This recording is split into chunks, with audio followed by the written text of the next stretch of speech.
Hello friends, welcome to SM Kannada serial. ಇವತ್ತು ಮುದ್ದು ಸೊಸೆ ಸೀರಿಯಲ್ನಲ್ಲಿ ಏನಾಯಿತು ಅಂತ ನೋಡ್ಕೊಂಬರೋಣ ಬನ್ನಿ. ಅದಕ್ಕೂ ಮುಂಚೆ ಪ್ಲೀಸ್ ನನ್ನ ಚಾನಲ್ನ ಸಬ್ಸ್ಕ್ರೈಬ್ ಮಾಡ್ಕೊಳ್ಳಿ, ಲೈಕ್ ಮಾಡಿ.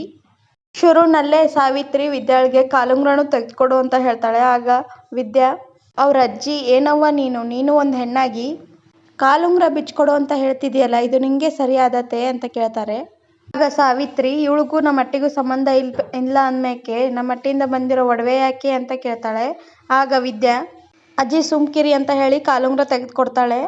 ನಮ್ಮ ಭದ್ರ ನಿಮಗೆ ಫೋನ್ ತಂದು ಕೊಟ್ಟಿದ್ನಲ್ಲ, ಅದನ್ನು ತಂದು ಕೊಡು ಅಂತ ಕೇಳ್ತಾಳೆ ಸಾವಿತ್ರಿ. ವಿದ್ಯಾನು ಅದನ್ನು ತಂದು ಕೊಡಿಸ್ತಾಳೆ. ಸಾವಿತ್ರಿ ವಿದ್ಯಾನ ಮೇಲಿಂದ ಕೆಳಗೆ ನೋಡಿ, ಈಗ ನೀನು ಯೋಗ್ಯತೆಗೆ ತಕ್ಕನಾಗಿ ಕಾಣಿಸ್ತಾ ಇದೀಯಾ ಅಂತ ಹೇಳ್ತಾಳೆ. ನೋಡು, ಆ ಅರ್ಶನದ ಕೊನೆನೂ ನಮ್ಮ ಅಟ್ಟಿದೆಯ, ಆದರೆ ಅದು ನಮಗೆ ಬೇಡ, ಅದು ನಿನ್ನ ಮನಸ್ಸನ್ನ ಚುಚ್ಚಬೇಕು ಅಂತಾಳೆ. ಇನ್ನೊಂದು ಕಡೆ ಕ್ವಾಟ್ಲೆ, ಇಷ್ಟೆಲ್ಲ ಆಗೋದಕ್ಕೆ ಕಾರಣನೇ ನಾನು, ಎಲ್ಲ ನನ್ನಿಂದನೇ ಆಗ್ತಾ ಇರೋದು, ಎಲ್ಲ ನನ್ನಿಂದನೇ, ನಾನೇ ಕಾರಣ ಅಂತ ಕೋಪದಲ್ಲಿ ಅಳ್ತಾ ತಲೆ ಜಜ್ಕೊಂತಾನೆ ಗೋಡೆಗೆ. ಆಗ ಚಂಪಾ, ನಿಲ್ಲಿಸಿ ಅಣ್ಣ, ನೋವಾಯ್ತದೆ, ನಿಮ್ಮ ದಮ್ಮಯ್ಯ ಅಂತೀನಿ ಅಂತ ಬಿಡಿಸ್ತಾಳೆ. ಆಗ ಚಂಪಾ, ಏನು ಹೇಳ್ತಾ ಇದ್ದೀರಾ ಅಣ್ಣ ಅಂತ ಕೇಳ್ತಾಳೆ. ಇಷ್ಟೆಲ್ಲ ಆಗಕ್ಕೆ ನೀವು ಕಾರಣ ಹೆಂಗಾಗ್ತೀರಾ ಅಂತಾಳೆ. ಆಗ ಕ್ವಾಟ್ಲೆ, ಪಾಪ ಅತ್ತಿಗೆಯಮ್ಮ, ತಪ್ಪು ಮಾಡಿಬಿಟ್ಟೆ ಅಂತ ಪಶ್ಚಾತ್ತಾಪದಿಂದ ಅಣ್ತಮ್ಮಂತೆ ಸತ್ಯ ಮುಚ್ಚಿಡದೆ ನಿಜ ಹೇಳ್ತೀನಿ ಅಂತ ಹೊರಡ್ತಾ ಇದ್ರು. ಆದರೆ ನಾನು ಅವ್ರ ತಾವ ಮಾತು ತಗೊಂಡು ಸತ್ಯ ಹೇಳದೇ ಇರೋ ರೀತಿ ಮಾಡಿಬಿಟ್ಟೆ ಅಂತಾನೆ. ಆಗ ಚಂಪಾ, ಕ್ವಾಟ್ಲೆಯನ್ನ ಮೊದಲೇ ಹೇಳ್ಬಿಟ್ಟಿದ್ರೆ ಇಷ್ಟೆಲ್ಲ ಪರಿಸ್ಥಿತಿ ಬರ್ತಾ ಇರಲಿಲ್ವೇನೋ ಅಂತಾಳೆ. ಆಗ ಕ್ವಾಟ್ಲೆ, ಅಣ್ತಮ್ಮ ಯಾವ ವಿಷಯ ಆದರೂ ಸುಮ್ಕಿರ್ತಿದ್ದ, ಆದರೆ ಮಾವಯ್ಯನ ವಿಷಯದಲ್ಲಿ ಅದ್ಯಾವರೇ ತಪ್ಪು ಮಾಡಿದ್ರೆ ಸುಮ್ಕಿರಕ್ಕಿಲ್ಲ ಅಂತ ಹೇಳ್ತಾನೆ. ಆ ಪೊಲೀಸನ ಸತ್ಯ ಹೇಳೋದನ್ನ ಏನಾದರೂ ಮಾಡಿ ತಡಿಬೇಕು ಅನ್ಕೊಂಡೆ, ನನ್ನ ಕೈಲಿಂದ ಅದೂ ಆಗಲಿಲ್ಲ ಅಂತಾನೆ. ಆಗ ಚಂಪಾ, ಅದೇನಾದರೂ ಆಗಿರಲಿ ಅಣ್ಣ, ಚಿಕ್ಕವ್ರು ಒಬ್ಬರು ಅಕ್ಕನ್ನ ಅರ್ಥ ಮಾಡ್ಕೊಂಡಿದ್ರೆ ಸಾಕಾಗಿತ್ತು ಅಂತಾಳೆ. ಆಗ ಕ್ವಾಟ್ಲೆ, ಅಣ್ತಮ್ಮ ಅತ್ತಿಗೆಮ್ಮನ ಬಗ್ಗೆ ಶಾನೆ ತಪ್ಪಾಗಿ ತಿಳ್ಕೊಂಡ್ಬಿಟ್ಟವನೆ, ಅವನಿಗೆ ಹೆಂಗೆ ಸತ್ಯ ಅರ್ಥ ಮಾಡಿಸ್ಬೇಕು ಅಂತಾನೆ ಗೊತ್ತಾಗ್ತಾ ಇಲ್ಲ ಅಂತಾನೆ. ಆಗ ಚಂಪಾ, ಚಿಕ್ಕ ಹುಡ್ರ ಜೀವನದಲ್ಲಿ ವಿದ್ಯಾಕ್ಕ ಇರದೆ ಹೋದರೆ ಅವ್ರ ಜೀವನನೇ ಸಂದಾಕಿರೋದಿಲ್ಲ ಅಂತಾಳೆ. ಹೆಂಗಾದ್ರೂ ಮಾಡಿ ಇದನ್ನೆಲ್ಲ ಸರಿ ಮಾಡಬೇಕು ಅಣ್ಣ ಅಂತ ಹೇಳ್ತಾಳೆ. ಇದೆಲ್ಲ ಸರಿ ಹೋಗ್ಬೇಕು ಅಂದರೆ ಅಣ್ತಮ್ಮಂಗೆ ನಿಜ ಗೊತ್ತಾಗೋಗಿ ಮಾಡಬೇಕು ಅಂತ ಹೇಳ್ತಿರ್ತಾನೆ. ಇನ್ನೊಂದು ಕಡೆ ಸಾವಿತ್ರಿ ವಿದ್ಯಾನ ಬ್ಯಾಗ್ನ ಎತ್ಕೊಂಬಂದು ಬಿಸಾಕ್ತಾಳೆ. ಇದು ನಿನ್ನ ಜೊತೆ ತಗೊಂಬಂದಿದ್ದು ನಿಮ್ಮ ಅಟ್ಟಿಯಿಂದ ಅಂತ, ಈ ದರಿದ್ರನ ನಮ್ಮ ಮನೇಲಿ ಇಟ್ಕೋಬಾರ್ದು ಅಂತ ವಾಪಸ್ ತಂದಿದ್ದೀನಿ, ತಗೋ ಅಂತ ಹೇಳಿ ಬಿಸಾಕ್ತಾರೆ. ನೋಡು, ನಿಮ್ಮನ್ನ ಮನೆಯಿಂದ ಆಚೆ ಹಾಕಿದ್ದೀವಿ, ಹಂಗೆ ನಿನ್ನ ಗಂಡನ ಮನಸ್ಸಿಂದನೂ ಆಚೆ ಹಾಕಿ ನನ್ನ ಮಗಳು ವಿನಂತಿ ಜೊತೆ ಮದುವೆ ಮಾಡಿಸ್ತೀನಿ ಅಂತಾಳೆ. ಆಗ ವಿದ್ಯಾನ್ಗೆ ಕೋಪ ಬರುತ್ತೆ. ಇಷ್ಟೊತ್ತು ಮಾಡಿದ ಅವಮಾನನೆಲ್ಲ ಸಹಿಸ್ಕೊಂಡೆ, ಆದರೆ ನನ್ನ ಜಾಗಕ್ಕೆ ನಿಮ್ಮ ಮಗಳನ್ನ ತರ್ತೀನಿ ಅಂದರೆ ಸುಮ್ಕಿರಕ್ಕಿಲ್ಲ, ಅದನ್ನ ನಡೆಯಕ್ಕೆ ನಾನು ಬಿಡೋಕ್ಕಿಲ್ಲ ಅಂತ ಹೇಳ್ತಾಳೆ. ಆಗ ಈಶ್ವರಿ, ಹಾಗಾದರೆ ನೀನು ನನಗೆ ಸವಾಲಾಗ್ತಿದೆಯೋ ಅಂತ ಕೇಳ್ತಾಳೆ.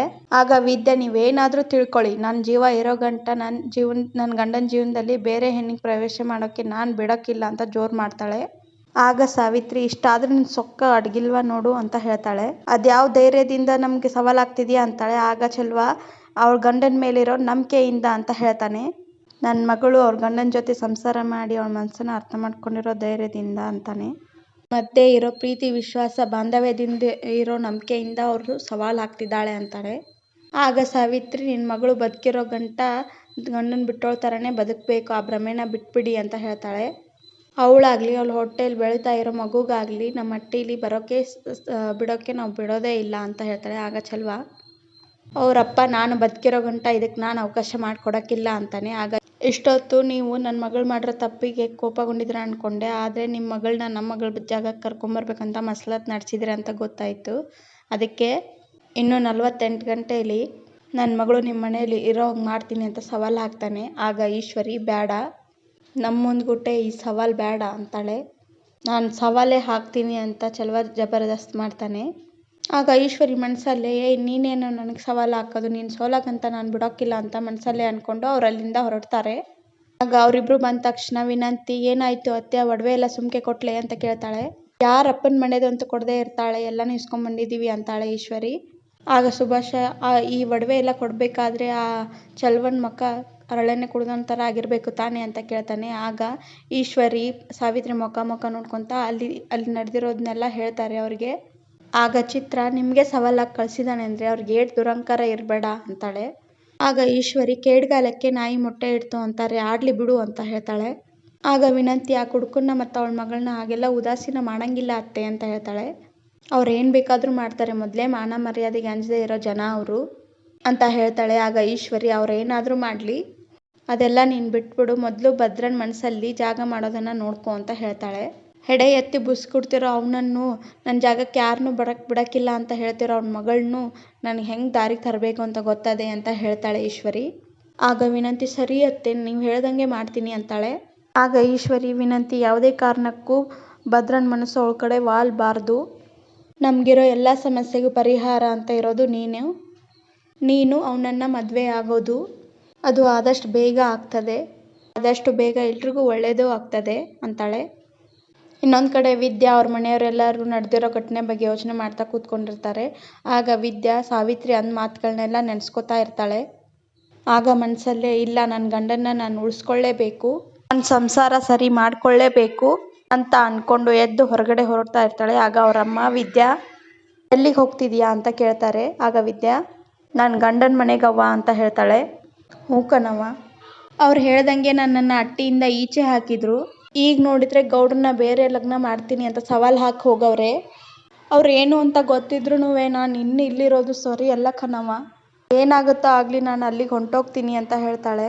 ಆಗ ಅವರವ್ವ, ಅಲ್ಲ ಕಣವ್ವ, ಅವ್ರು ನಿನ್ನ ಅಟ್ಟಿಯಿಂದ ಆಚೆ ಹಾಕಿದ್ದಾರೆ ಅಂಥದ್ರಲ್ಲಿ ಅಂತಾಳೆ. ಆಗ ವಿದ್ಯೆ, ಕೊಂದಾಕ್ಬಿಡ್ಲಿ, ನೆಮ್ಮದಿಯಿಂದ ಸತ್ತೋಗ್ತೀನಿ ಅಂತ ಹೇಳ್ತಾಳೆ. ನನ್ನ ಸಂಸಾರನ ನಾನು ಉಳಿಸ್ಕೊಳ್ಳೇಬೇಕು ಅಂತ ಹೊರಡ್ತಾಳೆ. ಆಗ ಚೆಲ್ವ, ನಿಂತ್ಕೊ ಅಂತ ತಡಿತಾನೆ. ನಿಮ್ಮಪ್ಪ ನಾನು ಬದುಕಿರೋ ಗಂಟ ನಿನ್ನ ಸಂಸಾರ ಹಾಳಾಗೋಕೆ ನಾನು ಬಿಡೋಕ್ಕಿಲ್ಲ. ಅವರು ನಿನ್ನನ್ನು ಅಟ್ಟಿಯಿಂದ ಆಚೆಗೆ ಹಾಕ್ತೀನಿ ಅನ್ನೋ ಸವಾಲಲ್ಲಿ ಗೆದ್ದಿರ್ಬೋದು, ಯಾಕಂದರೆ ಅವಾಗ ನಿನ್ನ ಜೊತೆ ನಿಮ್ಮಪ್ಪ ಇರಲಿಲ್ಲ, ಈಗ ನಿಮ್ಮಪ್ಪ ನಿಂತ್ಕೊಂಡವನೆ. ಆಗ ವಿದ್ಯಾ, ಅಪ್ಪ ಅವ್ರ ಬಗ್ಗೆ ನಿನಗೆ ಗೊತ್ತಿಲ್ಲ, ಅವ್ರು ಗೆಲ್ಲೋದಕ್ಕೋಸ್ಕರ ಯಾವ ಮಟ್ಟಕ್ಕೆ ಬೇಕಾದರೂ ಇಳ್ತಾರೆ ಅಂತಾಳೆ. ಆಗ ಚೆಲ್ವ, ಅದೇನಾದರೂ ಆಗಲಿ, ನಿಂಗೆ 48 ಗಂಟೆಯಲ್ಲಿ ನಿಮ್ಮ ಮನೆಗೆ ಸೇರಿಸೋ ಜವಾಬ್ದಾರಿ ನಂದು ಅಂತ ಹೇಳ್ತಾನೆ. ಇನ್ನೊಂದು ಕಡೆ ಸುಭಾಷ ಕುಡಿದು ಬಂದಿರೋ ಥರ ನಾಟಕ ಮಾಡಿ ಚಂಪನ ಹತ್ರ ಬಂದು, ಶಾನೆ ನೋವು ಆಗದೆ ಈರ್ತಿನ ನಾ ಮಟ್ಟಿಯಾಗೆ ಒಂದು ವಿಷಯದ ಹಾವಿಗೆ ಹಾಲೆರೆದ್ವಲ್ಲ ಅಂತ ಸಂಕಟ ಆಗ್ತದೆ ಚಂಪಾ ಅಂತಾನೆ. ಏನೇನೋ ನಾಟಕದ ಮಾತಾಡಿ ಚಂಪಂಗೆ ಕೆಮ್ಮು ಬಂದೋರ ಥರ ನಾಟಕ ಮಾಡಿ ನೀರು ತಗೊಂಬೋಗು ಅಂತ ಕಳಿಸ್ತಾನೆ. ಆಮೇಲೆ ಅವಳು ಹೋದ್ಮೇಲೆ ನಗ್ತಾ, ಏನೋ ಪ್ಲ್ಯಾನ್ ಮಾಡಿ ವಿದ್ಯೆನಂತೂ ಅಟ್ಟಿಂದ ಆಚೆ ಹಾಕಿದ್ದಾಯಿತು, ಇನ್ನು ನಿನ್ನೂ ಆಚೆಗೆ ಹಾಕಲಿಲ್ಲ ಅಂದರೆ ನನ್ನ ಹೆಸರು ಸುಭಾಷನೇ ಅಲ್ಲ ಅಂತಾನೆ. ಇನ್ನೊಂದು ಕಡೆ ವಿನಂತಿ ಭದ್ರನ್ಗೆ ಹತ್ರ ಆಗೋಕ್ಕೋಸ್ಕರ ಅವಳು ಮಲ್ಕೊಂಡಿರೋವಾಗ ಹೋಗಿ ಬೆಡ್ಶೀಟ್ನ ಹೊಸ್ತಾಳೆ. ಅಲ್ಲೇ ನಿಂತ್ಕೊಂಡು, ಯಾವತ್ತಿದ್ರೂ ನೀನು ನನ್ನವನು ಮಾವ, ಯಾರೇನೇ ಮಾಡಿದರೂ ನಾನು ನಿನ್ನನ್ನು ಯಾರಿಗೂ ಬಿಟ್ಕೊಡೋಕ್ಕಿಲ್ಲ, ಇನ್ನು ಮುಂದೆ ನಿಂಗೊಂದು ಸಣ್ಣ ನೋವು ಆಗ್ದಂಗೆ ನಾನು ನೋಡ್ಕೊತೀನಿ ಅಂತ ಮನಸ್ಸೊಳಗೆ ಹೇಳ್ಕೊತಾಳೆ. ಆಮೇಲೆ ಬಾಗಿಲಾಕಿ ಹೊರಗೆ ಬರ್ತಾಳೆ. ಅವರಮ್ಮ ಸಾವಿತ್ರಿನೂ ಬಂದು, ವಿನಂತಿ ನನ್ನ ಬಂಗಾರ, ನಿಂಗೆ ಇಷ್ಟೊಂದು ಬುದ್ಧಿ ಇದೆಯೇನೆ, ನನ್ನ ಬುದ್ಧಿಗೆ ನನ್ನ ದೃಷ್ಟಿನೇ ಬಿದ್ದುಬಿಡುತ್ತೆ ಅಂತ ದೃಷ್ಟಿ ತೆಗಿತಾಳೆ. ನೀನು ಭದ್ರ ಮಾಮಂಗೆ ಎಷ್ಟೊಂದು ಹತ್ತಿರ ಆಗ್ತಿರೋದು ನೋಡಿದ್ರೆ ನಮ್ಮ ಕನಸು ಆದಷ್ಟು ಬೇಗ ಹತ್ತಿರ ಆಗೋಂಗಿದೆ ನೋಡು ಅಂತಾಳೆ. ಆಗ ವಿನಂತಿ, ನಾನು ಭದ್ರ ಮಾಮನ ಕೂಟನೇ ಎತ್ಕೊಂಡು ವಿದ್ಯಾನ ಪ್ರೀತಿನ ತೆಗೆದು ನಾನು ಅವನಿಗೆ ಹತ್ರ ಆಗೋಂಗೆ ಮಾಡ್ಕೋತೀನಿ ನೋಡ್ತಿರು ಅಂತ ಹೇಳ್ತಾಳೆ. ಹಾಗೆ ಮಾಡು, ನನ್ನ ಮಗಳು ಅಂತ ಹೆಮ್ಮೆಯಿಂದ ಓಡಾಡ್ತೀನಿ ಅಂತ ಹೇಳ್ತಾಳೆ. ಇನ್ನೊಂದು ಕಡೆ ವಿದ್ಯಾ ದುಃಖದಲ್ಲಿ ಕೂತ್ಕೊಂಡಿರ್ತಾಳೆ. ಅವ್ರ ಅಜ್ಜಿ ಬಂದು ಊಟ ತಗೊಂಬಂದಿರ್ತಾರೆ. ಆಗ ವಿದ್ಯಾ, ಬೇಡ ಅಜ್ಜಿ ಅಂತ ಹೇಳ್ತಾಳೆ. ಹಂಗೆ ಹೇಳ್ಬೇಡ ಕಣವ್ವ, ನೀನು ಕೋಪ ಎಲ್ಲ ಊಟದ ಮೇಲೆ ತೋರಿಸ್ಬೇಡ ಅಂತ ಸಮಾಧಾನ ಮಾಡ್ತಿರ್ತಾರೆ. ಇದಾಗಿತ್ತು ಇವತ್ತಿನ ಸಂಚಿಕೆ, ಇಲ್ಲಿಗೆ ಮುಗಿಯುತ್ತೆ. ಪ್ಲೀಸ್ ನನ್ನ ವೀಡಿಯೋಸ್ ನಿಮಗೆ ಇಷ್ಟ ಆದರೆ ಲೈಕ್ ಮಾಡಿ, ಶೇರ್ ಮಾಡಿ, ಕಮೆಂಟ್ ಮಾಡಿ, ಹಾಗೆ ಸಬ್ಸ್ಕ್ರೈಬ್ ಮಾಡ್ಕೊಳ್ಳೋದನ್ನು ಮರಿಬೇಡಿ.